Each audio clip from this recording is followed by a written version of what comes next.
Selamat malam pemirsa, kembali bersama saya, Misrina Dewi. Berikut laporan berita terkini dari Bekasi, Jawa Barat. Sebuah aplikasi berbasis teknologi blockchain bernama aplikasi Word menarik perhatian warga dengan iming-iming imbalan uang tunai yang cukup signifikan dengan syarat yang tidak biasa, yaitu pemindaian retina mata. Fenomena ini tidak hanya memicu antusiasme, namun juga menimbulkan berbagai pertanyaan mendasar terkait keamanan data pribadi dan implikasi jangka panjangnya. Bekasi kini menjadi pusat perhatian seiring dengan maraknya aktivitas pendaftaran aplikasi Word. Terpantau di lapangan menunjukkan antrian panjang warga, termasuk diantaranya para pengemudi ojek online yang rela menunggu giliran di beberapa lokasi strategis, seperti kawasan Narogong dan sekitar Fajar Mas Murni. Mereka datang dengan satu tujuan, untuk mendapatkan imbalan uang tunai sebesar Rp800.000 dengan menukar pemindaian retina mata mereka. Calon pengguna terlebih dahulu mengunduh aplikasi Word. Setelah itu, mereka diarahkan ke lokasi pendaftaran yang dilengkapi dengan perangkat khusus berbentuk bola yang dikenal dengan nama Word. Alat inilah yang bertugas memindai iris mata pengguna. Data biometrik yang terkumpul kemudian diklaim akan digunakan untuk membangun sebuah sistem identitas digital unik di dalam jaringan blockchain WordCoin. Sebuah teknologi yang menjanjikan transparansi dan keamanan, namun dalam konteks ini menimbulkan tanda tanya besar terkait privasi data yang sangat sensitif. Informasi yang beredar di kalangan peserta menyebutkan bahwa setelah proses pemindaian retina berhasil, mereka langsung menerima sejumlah uang tunai. Bahkan, dijanjikan adanya pembayaran tambahan di bulan-bulan berikutnya.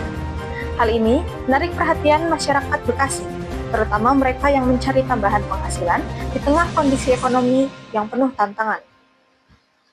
Lokasi-lokasi pendaftaran seperti yang terpantau di dekat kompleks PU tidak pernah sepi dari kunjungan warga yang penasaran dan tertarik dengan tawaran menggiurkan ini. Fenomena aplikasi Word ini pertama kali mencuat ke permukaan melalui platform media sosial. Salah satu akun yang cukup aktif memberitahukan hal ini adalah @txtdr Bekasi yang pada tanggal 2 Mei 2025 lalu mengunggah informasi terkait ramainya pendaftaran aplikasi ini. Berbagai tanggapan muncul dari warganet. Sebagian besar membagikan pengalaman mereka mengikuti proses pendaftaran, sementara sebagian lainnya mengalami kekhawatiran mendalam mengenai potensi risiko yang mungkin timbul di kemudian hari. Hal ini memicu perdebatan tentang tujuan pengumpulan data retina dan keamanannya. Aplikasi Word sendiri merupakan produk dari WordCoin, sebuah proyek yang memiliki visi ambisius untuk menciptakan distribusi mata uang kripto yang lebih adil dan merata di seluruh dunia. Mereka mengklaim bahwa teknologi pemindaian iris adalah solusi untuk memverifikasi keunikan individu dan mencegah adanya klaim ganda. Namun, justifikasi ini belum sepenuhnya meredakan kekhawatiran publik, terutama terkait dengan pengumpulan data biometrik yang notabene sangat personal dan sensitif. Sejarah mencatat bahwa praktik pengumpulan data biometrik dalam skala besar dan dengan imbalan finansial telah menimbulkan kontroversi di berbagai belahan dunia.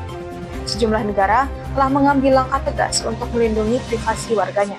Di Eropa, misalnya, aktivitas serupa yang dilakukan oleh WordCoin sempat mendapatkan larangan karena dianggap berpotensi melanggar regulasi ketat terkait perlindungan data pribadi seperti General Data Protection Regulation. Tidak hanya di Eropa, kekhawatiran serupa juga muncul di negara-negara berkembang lainnya. Otoritas di Kenya dan India, misalnya, dilaporkan telah meminta WordCoin untuk menghentikan operasinya di wilayah mereka. Alasan utama di balik permintaan ini adalah kurangnya transparansi mengenai bagaimana data yang dikumpulkan akan digunakan dan potensi risiko penyalahgunaan di masa depan. Namun, ironisnya di Indonesia, khususnya di Bekasi, antusiasme warga terhadap aplikasi Word ini justru terlihat semakin meningkat. Faktor ekonomi yang diduga menjadi pendorong utama bagi sebagian masyarakat yang membutuhkan tambahan penghasilan.